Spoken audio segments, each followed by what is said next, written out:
अस्सलाम वालेकुम दोस्तों। आज हम डिस्कस कर रहे हैं टाइम डायलेशन। तो दोस्तों, अकॉर्डिंग टू क्लासिकल मैकेनिक्स या न्यूटनियन फिजिक्स, टाइम जो है वो एब्सोल्यूट क्वांटिटी है। यानी कि टाइम जो है वो चेंज नहीं होता, चाहे कोई भी फ्रेम ऑफ रेफरेंस हो।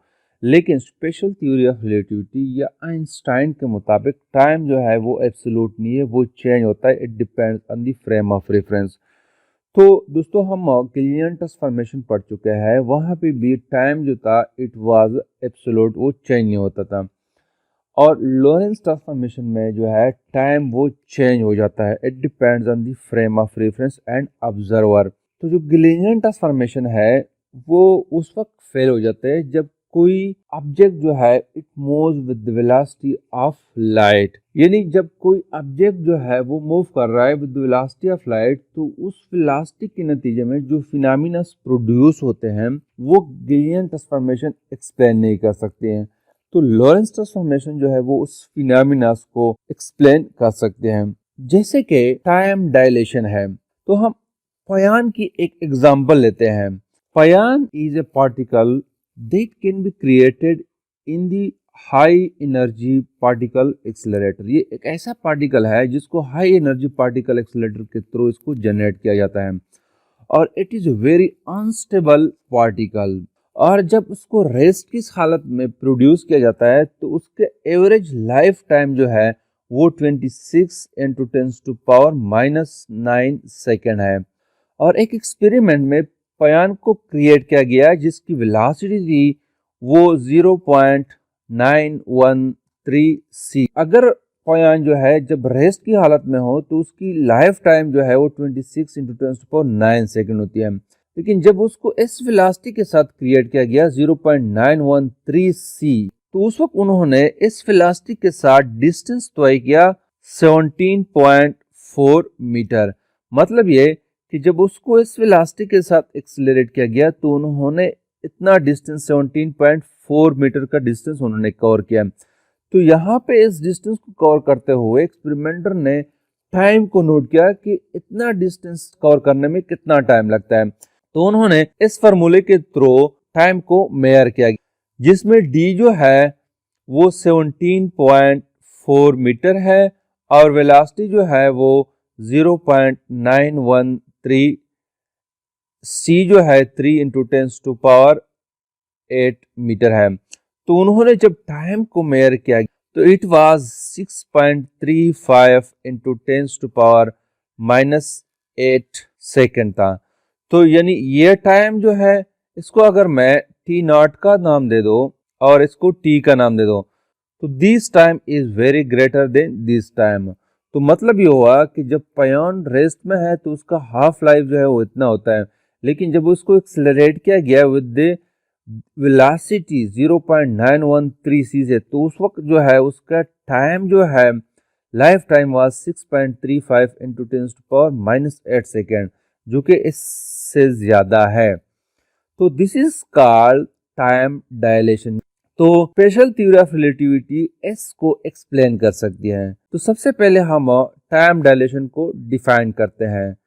तो इसको हम यूँ डिफाइन करते हैं कि a clock time may to be larger or it will tick slower when it is moving with the speed v relative to the observer at rest by factor gamma, which is equal to 1/1 minus v square divided by c square under root। मतलब यह है कि अगर एक moving frame है उसमें एक clock है तो वो क्लॉक जो है it run slow than the clock which is at rest. एक क्लॉक जो है मूविंग विद सम वेलोसिटी और एक क्लॉक जो है वो रेस्ट में है। तो जो रनिंग क्लॉक है इट विल रन स्लो, या हम कहते हैं कि टिक स्लोअर। जो उसकी आवाज है, टिक टिक की आवाज है, वो स्लो हो जाती है as compare to the clock at rest. तो यह हम इसकी डिफिनेशन जो करते हैं कि the proper time interval between the occurrence of two events is smaller than improper time interval by factor gamma.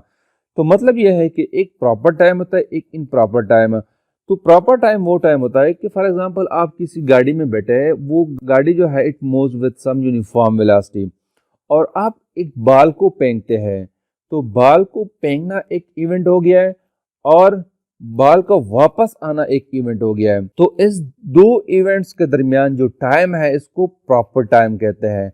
और एक ऑब्जर्वर है जो गाड़ी से बाहर है और वो इस इंटरवल को बिटवीन टू इवेंट्स के दरमियान जो इंटरवल है वो नोट कर रहा है। तो वो इंटरवल जो है उसको हम इम्प्रॉपर टाइम कहते हैं, क्योंकि वो उसके मुताबिक जो ऑब्जर्वर बाहर है उसके मुताबिक टाइम जो है वो डायलेट हो जाता है। तो इसको हम डिफिनीशन यू करते हैं। तो इसको हम यू एक्सप्लेन करते हैं कि फॉर एग्जांपल हमारे पास एक फ्रेम ऑफ रेफरेंस है और यहाँ पे एक ऑब्जर्वर बैठा हुआ है और वो टार्च को ऑन करता है और यहाँ पे एक मिरर है। तो ऑब्जर्वर क्या करता है, टार्च को ऑन करता है। जब लाइट यहाँ से निकलती है इस मिरर के साथ टकराती है तो उसको हम इवेंट 1 कहते हैं, जिसको हम रिप्रेजेंट कर रहे हैं E1 से। और जब लाइट वापस इस ऑब्जर्वर के पास आती है तो उसको इवेंट 2 कहते हैं, जिसको हम रिप्रेजेंट कर रहे हैं E2 से। और यहाँ से यहाँ तक का डिस्टेंस जो है वो D है। तो ये ऑब्जर्वर जो इस फ्रेम में बैठा है वो time between this two interval को नोट करता है। तो उस टाइम को हम रिप्रेजेंट करते हैं डेल्टा टी नॉट से। और हमें टाइम के फॉर्मूले का पता है कि डिस्टेंस डिवाइड बाय वेलोसिटी। तो यहाँ से जो है डिस्टेंस, देखो यहाँ से इवेंट 1 में d और इवेंट 2 में d, तो distance will be equal to 2d। तो इसको हम यो लिखते हैं कि 2d और स्पीड ऑफ लाइट जो है वो c है। तो this is the time interval between two events measured by this observer in the frame. तो इसको मैं इक्वेशन 1 का नाम देता हूं। अब हम क्या करते हैं कि ये जो है it moves with some velocity और एक ऑब्जर्वर जो है वो रेस्ट में है, यानी कि अर्थ के फ्रेम ऑफ रेफरेंस में है। ये ऑब्जर्वर जो है ये अर्थ के फ्रेम ऑफ रेफरेंस में है और ये फ्रेम ऑफ रेफरेंस जो है it moves with some velocity in this direction. तो जब यहाँ पे जो ऑब्जर्वर है वो लाइट को जब ऑन करता है और लाइट जब यहाँ पे पहुंचता है इस मिरर में, तो उस वक्त जो है ये मिरर जो है वो यहाँ पे पहुंचती है, यानी कि जब ये लाइट को ऑन करता है तो this light strike with this mirror at this position. और ये जो है इवेंट 1 हो गया है। अब जब ये लाइट वापस इस ऑब्जर्वर के पास आएगी तो उस वक्त जो है ये फ्रेम यहाँ पे होता है, तो ये इस ऑब्जर्वर को यहाँ पे रिसीव होती है ये लाइट। तो यहाँ पे जो है इस ऑब्जर्वर के मुताबिक the distance covered by the light is this from here to here and from here to here. और यहाँ से लेकर यहाँ तक का डिस्टेंस को हम L का नाम देते हैं और फिर यहाँ से लेकर यहाँ तक के डिस्टेंस को हम L का नाम देते हैं। जब ये ऑब्जर्वर जो है ये टाइम नोट करेगा तो this time will be greater than the time over here. तो हम उसको यू कैलकुलेट कर सकते हैं कि सबसे पहले हम स्पीड ऑफ लाइट को फाइंड आउट करते हैं। तो c is equal to total distance divided by total time. अब टोटल डिस्टेंस काउंट करते हैं। तो टोटल डिस्टेंस जो है वो यहाँ से यहाँ तक पहले हम काउंट करते हैं, फिर यहाँ से यहाँ तक काउंट करते हैं। तो यहाँ से यहाँ तक टोटल डिस्टेंस जो है वो है L स्क्वायर प्लस और D स्क्वायर, यानी यहाँ से अगर इस ट्राइंगल को हम देख लें तो this distance is equal to this L plus this D square. और फिर सिमिलरली इस ट्राइंगल को हम देख ले तो this D plus this L square. तो ये हो गया total distance. C is equal to L square plus D square under root plus L square plus D square under root divided by उस टाइम को हम नाम देते हैं डेल्टा टी। यानी L square plus D square का क्या मतलब है कि यहाँ से यहाँ तक का डिस्टेंस जो है वो इक्वल है L square plus D square under root के, और फिर यहाँ से यहाँ तक का डिस्टेंस जो है वो L square plus D square under root के बराबर है। So this is equal to 2 into L square plus D square divided by delta T. तो इसको मैं इक्वेशन 2 का नाम देता हूं। अब हम क्या करते हैं कि एक तो लाइट ने डिस्टेंस कवर किया है, दूसरा जो है इस फ्रेम ने इस डायरेक्शन में डिस्टेंस तय किया है। तो उसकी वेलोसिटी को अगर हम फाइंड आउट करना चाहें तो वो इक्वल है v is equal to 2L, यानी यहाँ से यहाँ तक का L और फिर यहाँ से यहाँ तक का L, 2L divided by delta T. तो v is equal to 2L divided by delta T.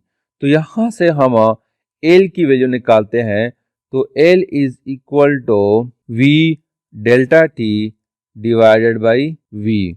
तो इसको हम पुट करते हैं इक्वेशन 2 में। तो जब हम इसको पुट करेंगे तो we will get C is equal to 2 under root V square delta T square divided by 4 plus D square divided by delta T.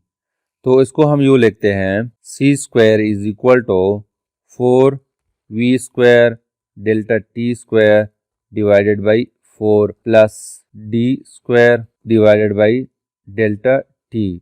तो इसको हम यूँ लिखते हैं कि 4 V square delta T square divided by 4 delta T square plus 4 D square divided by delta T square. तो यहाँ पे 4 4 कैंसिल हो जाएंगे और डेल्टा टी स्क्वायर कैंसिल हो जाएंगे। तो we will get C square is equal to V square plus 4d square divided by delta T square.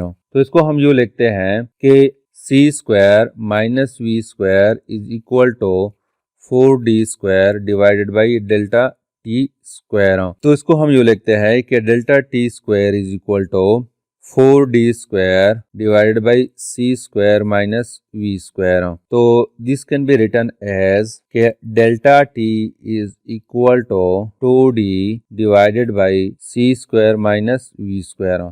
तो यहाँ से हम C स्क्वायर को कॉमन कर लेते हैं, तो 2d divided by C 1 minus V square divided by C square.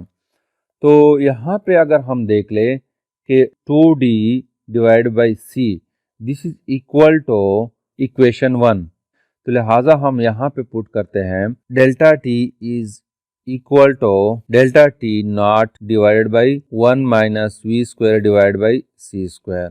तो this is the time measured by the observer on अर्थ। और इक्वेशन 1 को अगर हम देख ली which was equal to delta t not is equal to 2d divided by C। तो ये जो अंडर रूट के अंदर जो क्वांटिटी है दिस इज लेस देन 1, और जब हम डेल्टा टी नॉट को इस पे डिवाइड करेंगे तो we will get time more than delta T nought. तो लिहाजा यहाँ से हम कह सकते हैं कि डेल्टा टी जो है this is greater than delta T nought. तो ऑब्जर्वर जो अर्थ पे है उन्होंने ये टाइम को नोट किया गया। तो मतलब ये हुआ कि फॉर एग्जांपल यहाँ पे इसके पास वॉच है और लाइट जो है यहाँ से निकलती है और वापस आती है, तो घड़ी जो उनके पास है उससे टिक की आवाज आती है, यानी 1 सेकंड के बाद टिक की आवाज आ जाती है। और इस ऑब्जर्वर के मुताबिक जो यहाँ पे है इसको जब ये टिक की आवाज आती है वो 1 सेकंड से ज्यादा टाइम के बाद, यानी टिक की आवाज कब आएगी जब ये यहाँ से यहाँ तक पहुंचती है और फिर यहाँ से यहाँ तक पहुंचती है, तो तब जो है इसको टिक की आवाज सुनाई देगी। और ये चूंकि ये डिस्टेंस ज्यादा है एज कंपेयर टू दिस, तो लिहाजा यहाँ पे टिक की आवाज जो है वो मोर देन 1 सेकेंड जो है उसको सुनाई देगी है। तो लिहाजा हम कहते हैं कि द रनिंग वॉच जो है इट रन स्लो। तो इसके मुताबिक, इस ऑब्जर्वर के मुताबिक ये घड़ी जो है इट रन स्लो, लेकिन जब ये यहाँ पे अगर ऑब्जर्वर है वो इसके पास जो घड़ी है वो देखेगा तो इट विल रन स्लो, क्योंकि इस फ्रेम ऑफ रेफरेंस के मुताबिक ये ऑब्जर्वर जो है वो इस डायरेक्शन में मूव कर रहा है। तो इस ऑब्जर्वर के मुताबिक ये जो है ये observer it moves in this direction. तो लिहाजा इस ऑब्जर्वर को लगेगा कि ये घड़ी जो है इट रन स्लो, लेकिन यहाँ पे जो ऑब्जर्वर है वो जो यहाँ पे इसके पास जो घड़ी है वो देखेगा तो इट विल रन स्लो। तो लिहाजा जो भी घड़ी जो है moves with some velocity comparable to the velocity of light, तो वो स्लो चलती है। तो लिहाजा हम कह सकते हैं कि the moving clock runs slow। तो इसके मुताबिक, इस इक्वेशन के मुताबिक अगर हम एक्सप्लेन करना चाहें पायान की टाइम जो है तो यहाँ से हम कैलकुलेट कर सकते हैं।